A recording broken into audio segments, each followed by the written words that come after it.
got a pretty decent little group. Hopefully it'll be at least a little bit smaller and easier to have a slightly more intimate discussion.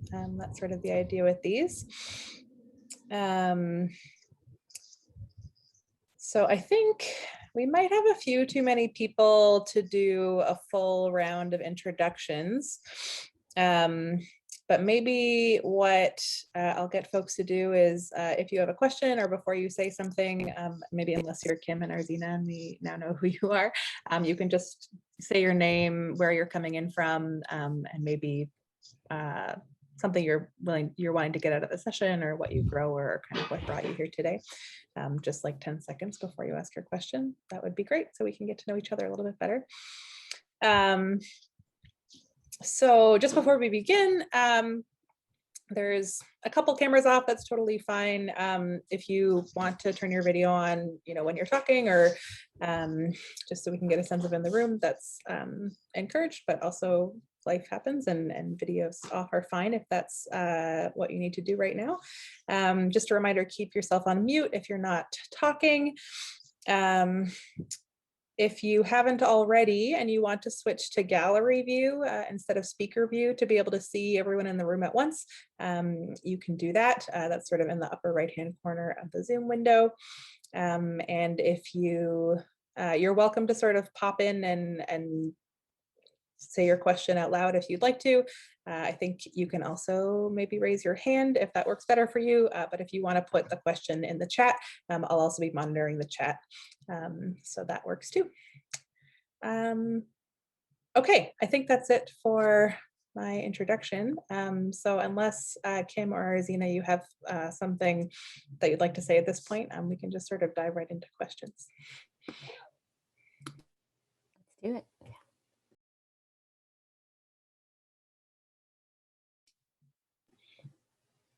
Oh, it's a quiet group. Maybe I can start. I was going to ask him, there's a lot of questions around pricing, and would you be able to describe how you set prices?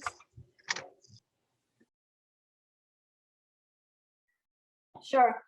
So that's the question. So what we try and do is we take a look at some of the larger seed companies like Johnny's or High Mowing. And if we were to buy in bulk from them, what it would cost us in Canadian dollars. And then we try and bump that up.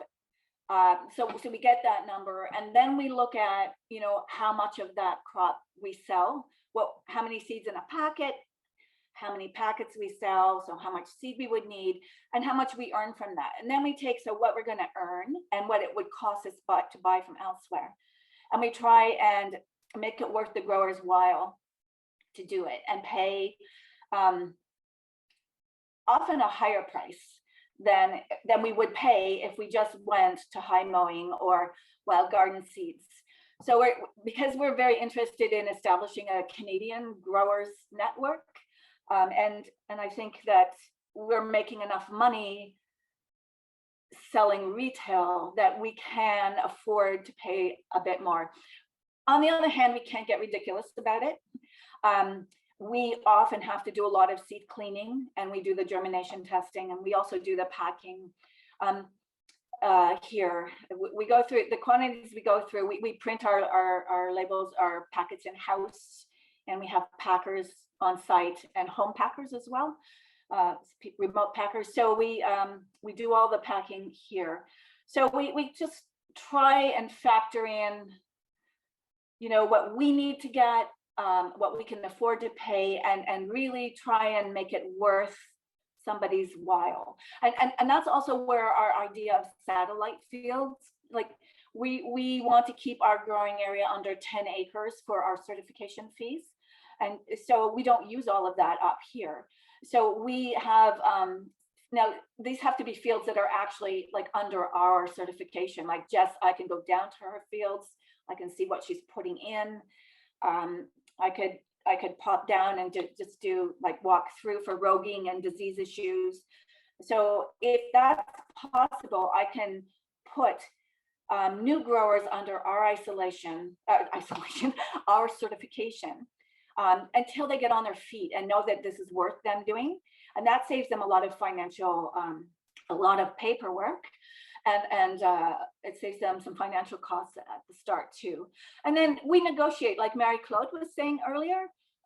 You know, we used to just come up with prices because we didn't know what else to do. There's no book you can go to say, oh, this is the price of beans.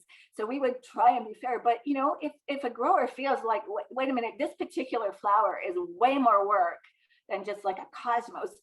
So I think that this should be like, I should earn twice as much because I put in twice the labor. We will again look at how much we can sell and can we afford to pay that? And so negotiation it's a good thing.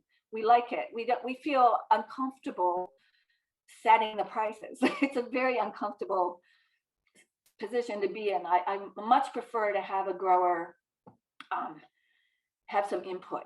So that's what we've done and continue to do.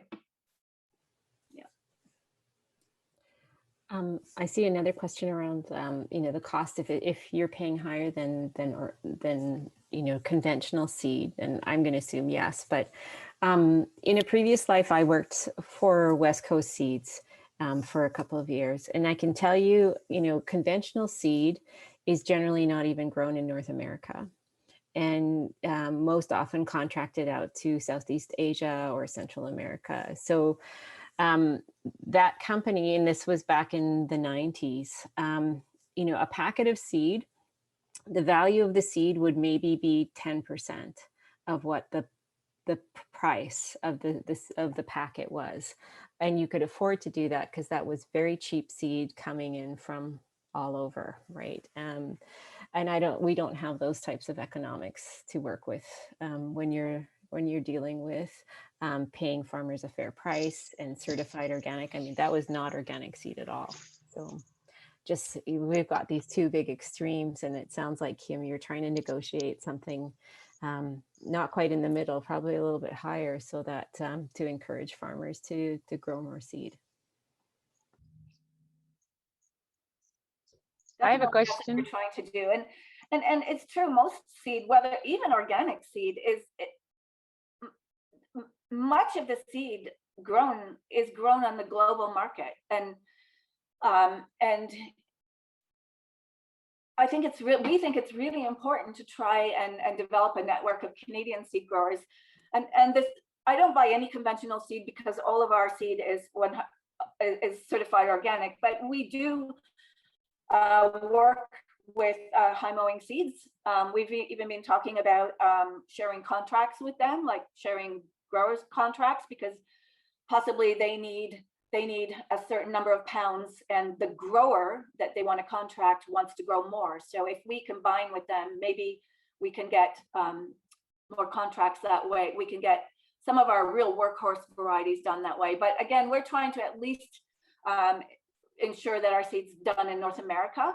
And specifically, there's so many really fabulous Canadian farmers that have amazing skills and could get to, you know, to sort of like take on a dozen varieties or even 3 varieties, and really work on them and get to know them and bulk them up. And, you know, I'm very interested in having people like, so I'm interested in having somebody who wants to grow, I don't know, say winter luxury pie pumpkin seed. I can only use maybe 50 pounds of it. But there are other Canadian seed companies. So I'm trying to find a way to have a grower grow for a number of companies. So because I find what burns growers out more than anything is to grow 50 varieties.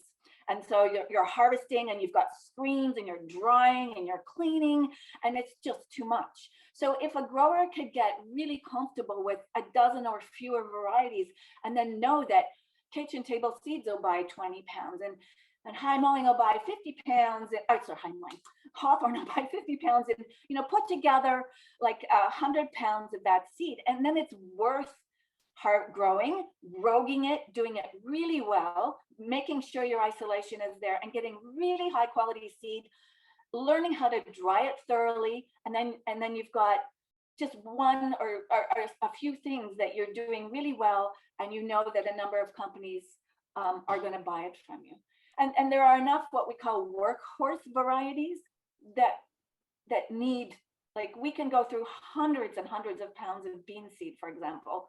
And if you add in Tournesol and some of the companies out in BC, like Dan's company, I bet you could get a market to do something really well and really know that variety.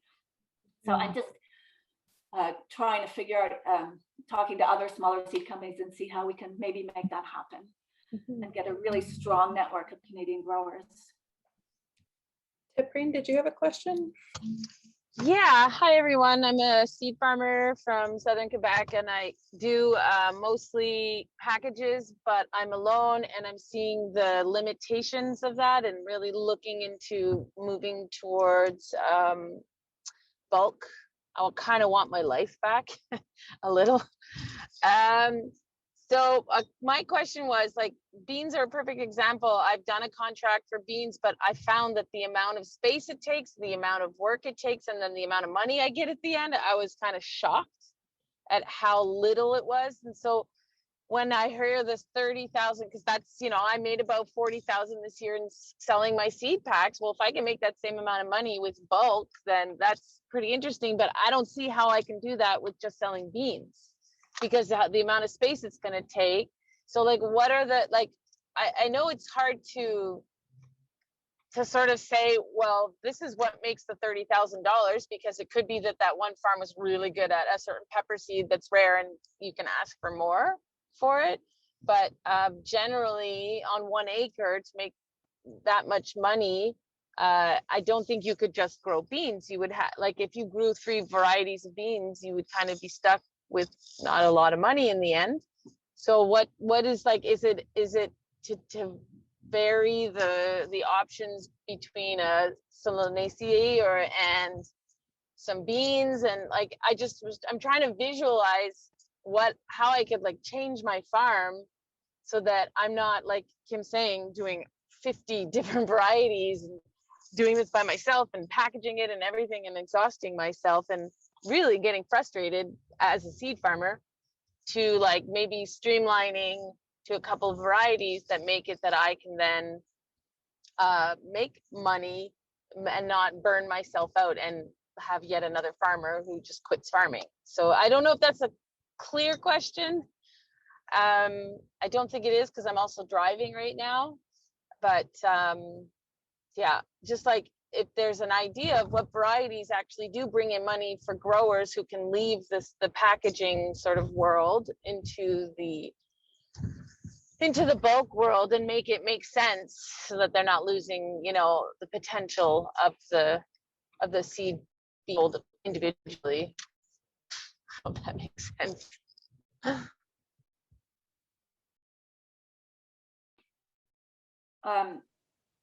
I can, Tiprine, I think a strategy might be to do something like a bean and a squash, but then supplement that with high value crops, like a couple of peppers and some flowers. Like, there's a real lack of certified organic flower seed out there.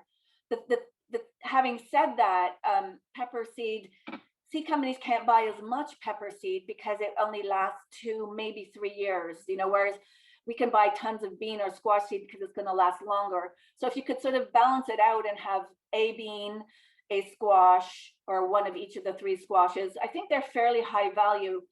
And then flowers and peppers, eggplants, well, no, not eggplants, sorry. Peppers and flowers seem to be the sort of higher value, if lower quantities. And then what we have found too with our beans, we grow a lot of beans, and we've really had to get very efficient at how we clean them and dry them. So like we have a modified wood chipper that when we go to harvest the beans, we put a tarp in the back of our truck. We put this modified wood chipper in, that's our thresher, and we go down the field, drive the truck down the field. Someone's in the back of the truck, and there's 2 people pulling the dried plants, and the person is putting it right through the thresher. So the truck fills with beans right away. and then they come back to the barn. We try to move them as few times as possible, and then they're winnowed right away. The one problem with beans is if you have a wet fall, you have to be able to sometimes dry them under cover, and that's where your profits get eaten up, because you have to move them too many times. You have to bring them in from the field and then go through the threshing and winnowing process. But Mary Claude does beans. You might want to maybe touch base with her. She does them. The price of beans has gone up. I can tell you, we just agreed to pay a lot more for beans. What is it? Well, they're at about $14 a pound right now. They used to be around $8 when I started. So they have gone up. But I would talk to Mary Claude see if she has any tips other than sort of like really, really move things as few times as possible, and get your if you're going to stick to beans or peas, get your equipment, the equipment that you need. We got a shipping container, and we have screens in it and fans and a heater, so we can force air through and dry things if we need to. And that's saved us so much energy. Instead of lots of little screens and fans, it's in one big place, and it just runs and things dry down quickly. So it's if you're going to do that kind of scale, you really need to get efficient with your equipment. And I would, and so do the high value crops, but do a few workhorse things that you could do large quantities as well, I would suggest. I see there's one more question in here that we might have time for. Aside from becoming a seed producer, are there opportunities in seed production for seed cleaning or drying or storage as a supplemental income to the process? Anyone want to speak to that? I would say, at least on the cleaning side, especially, for growers who are not 100% seed growers and who don't own that equipment, there would be a demand for that. Here in BC, Farm Folks, City Folks has started doing a mobile seed cleaning service. Right now it's free, so I'm not going to, hopefully there's no one here listening, but I would pay for this service, because the air separators, there's a clipper, all of that is in this mobile unit that comes right onto your farm. So it's fantastic. It's made a huge difference. So I will say, Tobias, that's in an area where there's quite a few seed growers, because it's in that seed growing region in BC, and I think that would play into your business plan. Mm-hmm. Good point. Okay, I see that the breakout rooms are about to close on us any second. So I'll close the discussion here, but hopefully folks can get each other's contact information if you want to be able to keep in touch after this webinar, and yeah, continue the conversation that way. And I think you can hit leave breakout room whenever you're ready to get back to the main session.